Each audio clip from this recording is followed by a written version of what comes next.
Cada vez existen más trucos y trampas para que caigamos en la tentación de comprar algo. Claro que algunos de ellos no son nada éticos ni legales. Es el caso de la publicidad engañosa. Hoy te vamos a hablar de ella y sobre qué tenemos que hacer si por su culpa acaban dándonos gato por liebre.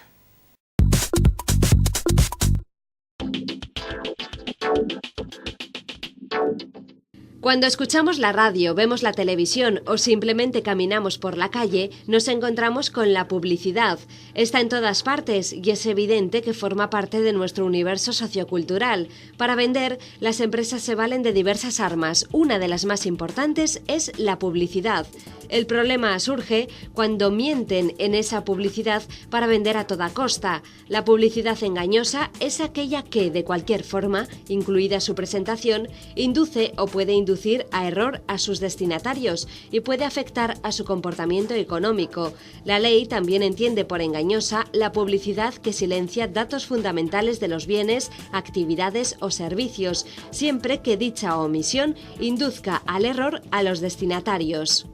A sabiendas de que lo que estás publicitando, de lo que estás, del mensaje que estás enviando no es correcto, ¿no? Podríamos dar algunos ejemplos sencillos, ¿no? Y puedo dar el caso con nombres y apellidos porque son sentencias públicas, ¿no? Por ejemplo, un anuncio de queso El Ventero fue declarado desleal y engañoso por la Audiencia Provincial de Madrid y ha sido ratificado por el Tribunal Supremo. ¿Por qué? Pues porque el anuncio decía: el primer fabricante de queso manchego del mundo, cierro comillas. Se trataba de un queso de mezcla que no responde a las características del queso manchego. El anuncio podría causar confusión y vulnerar el reglamento de productos de denominación de origen. Esto es un caso claro de publicidad engañosa. Lo mismo que la publicidad en agencias de viajes o en telefonía, etcétera, etcétera. En fin, hay multitud de casos, ¿no?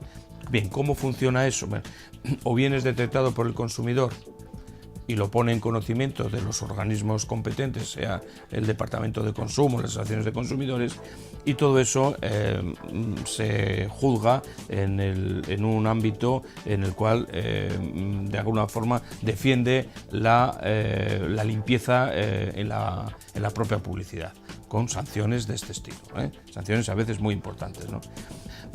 Los crecepelos, o sea, todo este tipo de productos que se supone adelgazan y tal, pues son engañosos porque al final no cumplen con las expectativas reales. Y de hecho, digamos que hay una política permanente de denuncias, no solo por las organizaciones de consumidores, sino por otros ámbitos, a veces entre la propia competencia. Se denuncian, dicen, el aceite no sé qué está anunciando tal cosa y no se corresponde con la realidad, ¿no?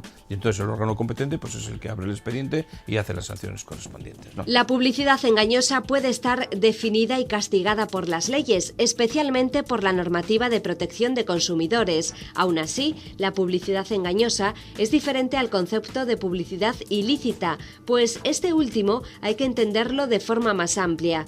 Es publicidad ilícita tanto la publicidad engañosa como la publicidad desleal, la subliminal o cualquier otra que infrinja lo dispuesto en la normativa que regule la publicidad de determinados productos, bienes, actividades o servicios. ¿Qué hacer ante esto? Bueno, pues ante la publicidad ilícita, lo que tenemos, ilícita o engañosa o dudosa, porque a veces no toda tiene por qué ser engañosa, pues es seguir el mismo procedimiento, poner en conocimiento de aquellos colectivos o estamentos que nos dedicamos a esto, organizaciones de consumidores, oficinas municipales de información al consumidor, delegaciones de consumo del Gobierno vasco, o directamente al Departamento de Consumo o Sanidad de Consumo del Estado español o de Europa o de donde se haya identificado el problema. El problema con Internet, no solo en esto, sino en otros muchos casos de compra-venta de viviendas, alquileres de apartamentos turísticos, viajes, etcétera, etcétera, donde o bien se oculta o se obvia una información que puede ser necesaria o que conviene que el consumidor a la hora de tomar su decisión la tenga y no se le da, ¿no? Eso podría ser ocultar una publicidad. Y la otra es la claramente engañosa, como estamos hartos de denunciar permanentemente, con la línea no sé qué, hasta... Y todos sabemos que es imposible llegar hasta, porque ese procedimiento tecnológico de ADSL o lo que sea, que va por cable y tal, pues no permite esas velocidades, hagas lo que hagas, ¿eh?